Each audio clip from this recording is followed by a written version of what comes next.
Hello guys! Welcome! Collective reading po tayo ngayon. So tingnan natin kung kanino yung mapipick up nating energy. Be open-minded po. Hindi po halos lahat makaresonate. Kaya piliin niyo yung part nyo, okay? Ayan. Start na tayo. Give me the message for collective. Kanino ang mapipick up nating energy? Give me the message for collective. Kanino yung mapipick up nating energy?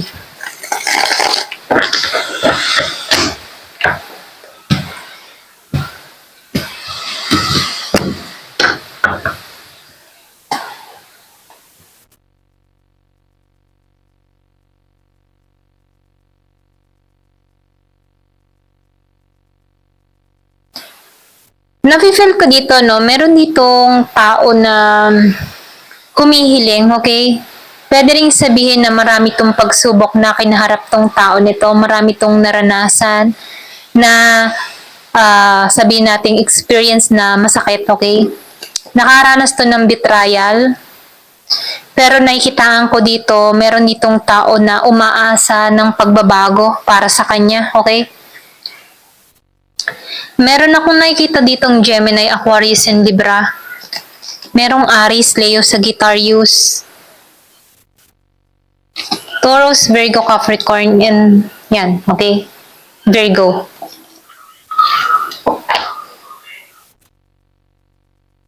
Meron ding Leo. So, nakikitaan ko dito, may paghiling tong tao na to or pwedeng sabihin na meron ditong patungo sa tao na to, okay? Bagong simula, meron ditong mag-o-offer or pwedeng sabihin ipagkakalob na sa kanya dito yung hinahanap niya, okay? So, nakikitaan ko rin dito, meron ditong travel or pwede rin dito niya makilala, travel or kung mahilig ka mag-travel, ano? Or pwede rin mahilig to mag-travel tong tao na makikilala mo dito, okay? Kung sino man to, no? So, nakikitaan ko dito, hindi na to mabigat yung energy ng tao na parating dito. Bagong tao dun sa iba, okay? May bagong taong parating sa'yo. Na kung sana, no, meron ditong patas. Patas to, hindi to sinungaling, patas siya pagdating sa relasyon or kahit sa pakipagkaibigan, pakipagkapwa, patas siya. Okay, genuine siya, ganun. So, meron ako nakikita ditong pwedeng makilala mo to through online. Okay, yung iba sa inyo nasa ibang bansa or pwede rin dito mo makilala to. Okay, may travel, ganyan. Yung iba naman sa inyo nasa bahay ka lamang, pwedeng makilala mo to through online. Okay, dating site, mga ganyan. So, mahabang panahon kang nang stuck or pwede rin sabing mahabang panahon ka ng single. Ayan. Pasensya na po kayo kung meron kayo naririnig na ng ulan kasi ang lakas talaga ng ulan. So, nakikitaan ko rin dito, na-stuck to ng mahabang panahon dahil takot na to magmahal, okay? Natakot siya magmahal muli, ganyan. Kasi nakikitaan ko dito na umalis to ng may bigat, okay? Yung ba tipo na naka-experience to ng mabigat na relasyon, okay? Pwedeng nakaranas to ng betrayal, okay? Pero nakikitaan ko dito, inalisan niya to ng mabigat, okay? Merong single mother, single father, okay? Meron ng anak, okay? Yung iba sa inyo, no, merong anak. Ayan. Malakas yung Taurus. So, nakikitaan ko rin dito, no, na may pag-usad na mangyayari dito, okay? Meron akong nakikita ditong swerte pagdating sa pera or pwedeng sabihin na meron ka matatagpuan ditong tao na stable na pagdating sa pera. Yung tipong kulang na lang sa kanya yung makakasama sa buhay, ganun, okay? Pwedeng matured na to, okay? Nafe-feel ko dito 35 plus, okay? 35 plus pa above, okay?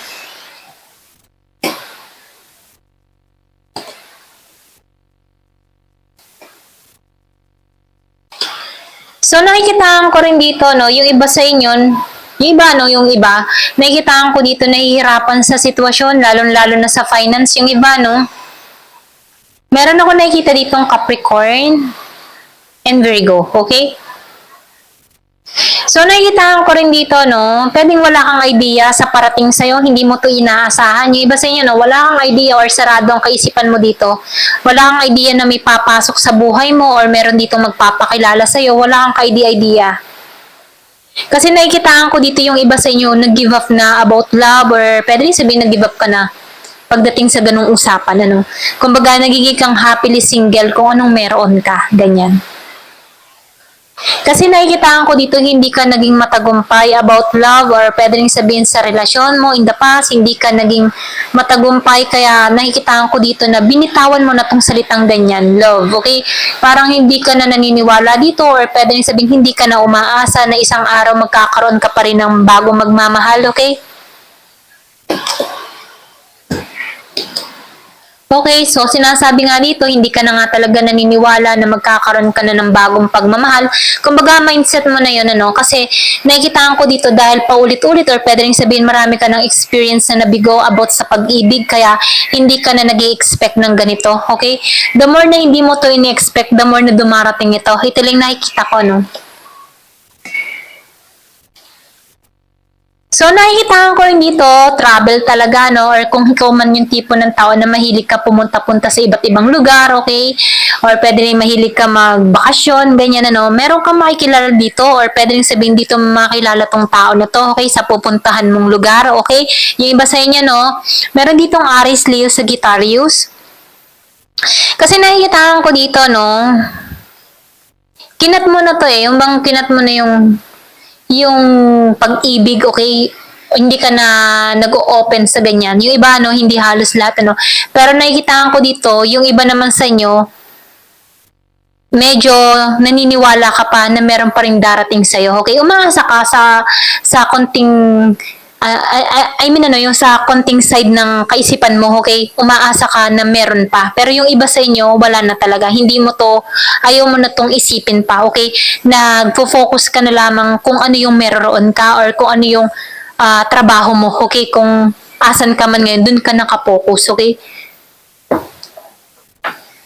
So, nafe-feel ko dito, yung iba sa inyo kasi nasa self-love or pwedeng sabihin nasa healing process ka, kaya pinapahinga mo muna yung puso mo, okay?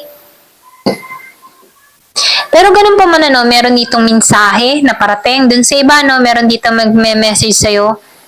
Pero nakikita ko dito yung pagiging mong handa. Okay, matapang ka. Okay, pagdating sa mga nangyari sa buhay mo, meron ditong masyadong marami ng experience na naranasan kung bakit nakakausad siya or kung bakit nalalampasan niya yung mga pagsubok na to, okay?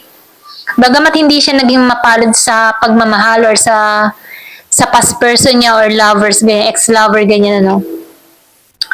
Nakikitaan ko dito na ito yung nagtulak sa kanya kung bakit nagiging siyang matalas sa pag-iisip, ano. Kumbaga aware siya, okay? So, nafe-feel ko dito na matatag tong tao na to, okay? Kahit nabigo siya, hindi niya inilugmok yung sarili niya, okay? Ito lang nafe-feel ko. Pwedeng meron ditong maedad na, okay? Matured, ganyan mag-isip. Na kung saan, ano, kahit marami siyang na-experience na kabiguan, ganyan, sobrang nasaktan siya. Pero nakikitaan ko dito na binangon niya yung sarili niya ng tahimik, okay? Yung matipong wala siyang makwentuhan, mga ganyan, ano, pero dahil aware siya, tinulungan niya yung sarili niya na bumangon, ganon, okay? So, nakikitaan ko rin dito, no, yung dito sa Five of Cups reverse, nafe-feel ko dito na nasayang yung pagmamahal mo, okay? Pero ganun pa man, dahil meron pang nakatayo na 2 cups para sa'yo, nafe-feel ko dito na pinagbubuhusan mo na lang mahalin yung sarili mo, okay?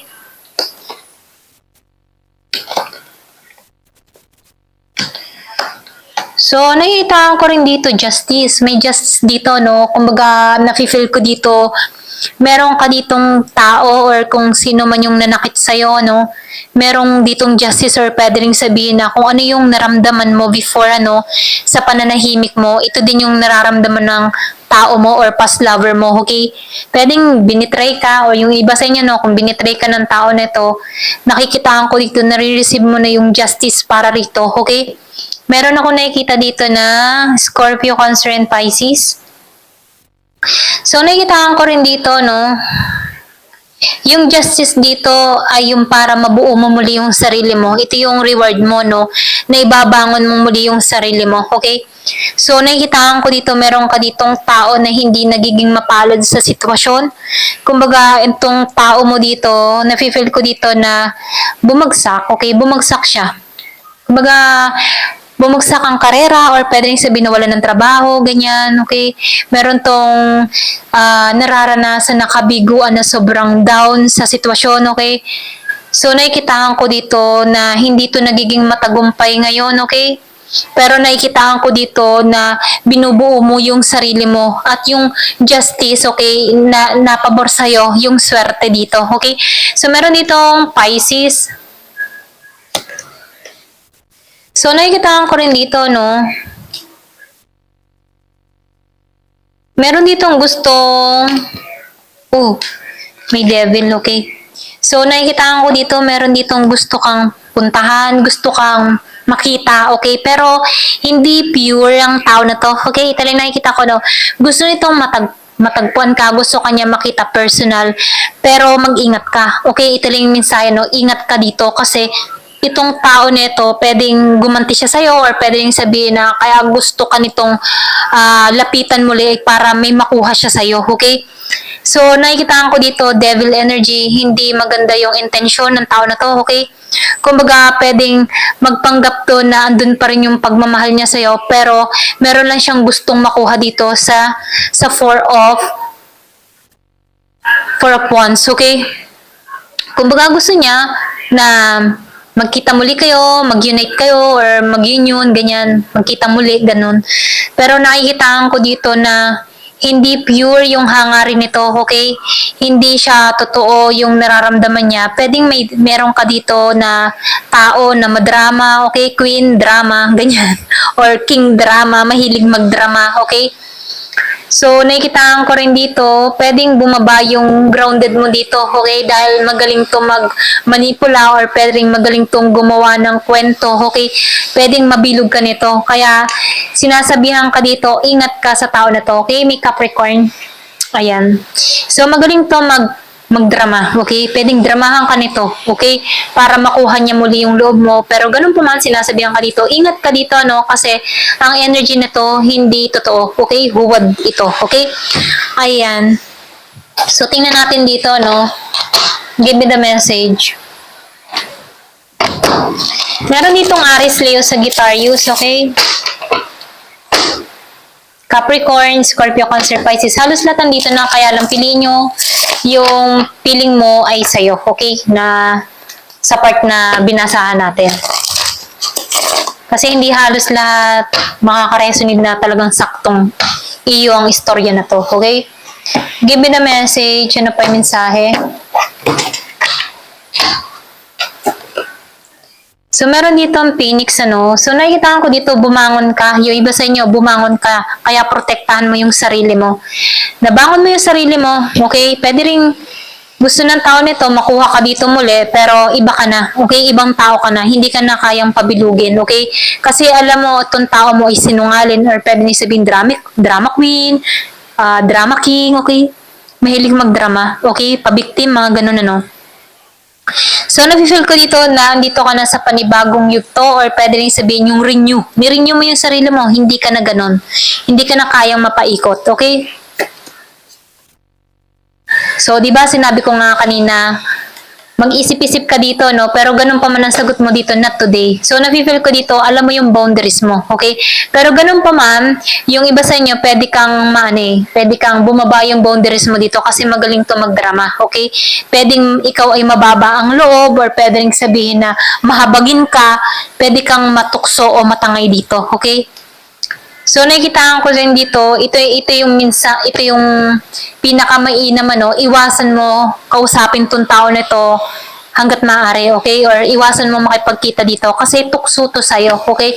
Pwedeng gamitin niya yung ganda niya sa'yo or pwede rin gamitin ito yung kagwapuhan niya sa'yo or kung ano man ang style ng tao mo, no? Pwede niyang gamitin to para makuha kang muli, okay? Blowing kiss, so nakikitaan ko rin dito, no? Ikaw yung tipo ng tao na patas ka magmahal. Alam niya yun, okay? So, nakikitaan ko rin dito na humahanap ka dito ng, alam mo yung tipong, yung bang tipo na gusto mo, may babalik din sa yung pagmamahal mo, yung totoong pagmamahal na binibigay mo, okay? So, nakikitaan ko rin dito, no? Meron ka makikilala talagang bago. Yung iba sa inyo, meron ka makikilalang bago, okay? Online, yung iba. Oo, meron ka dito susi. Yung nga sinabi ko kanina dito, iwasan mo to kasi pwedeng may maganap or mangyari sa inyo. Doon sa iba, no? Kasi pwedeng matangay ka dito, okay? Meron ditong one night stand or pwede rin sabihin, ito lang yung gusto niya sa'yo, okay? Makuha kang muli, okay? So, nakikitaan ko dito, no? Sinasabihan ka dito, wag ka ditong magpakita ng tulong, okay? Kumbaga, nakikita ko dito, magbigay ka muna dito ng, yung hindi ka magbibigay ng signal sa tao na to, mag-poker face ka muna dito sa tao nito, walang emotion, okay? Kasi once na nagparamdam ka ng emotion sa tao na to, dyan ka madaling matangay, okay? Ito lang yung mensahe, no? So, nasa sa'yo pa rin yung desisyon, okay? Ayan. Ito lang yung nakikita ko. Yung iba sa inyo, tatagpuin ka nito kung alam nito yung bahay mo. Kung madalas mo makita yung 11-11-222, okay? Meron dito ang pangitain na kung saan pupuntahan ka nito, okay? Pero ganun pa man, ingat ka dito kasi magaling to magdrama. Ayan. Yung iba sa inyo, pwede kang i-one night stand nito, okay? Ito lang nakikita ko. Ayan. Thank you for watching. Love and peace.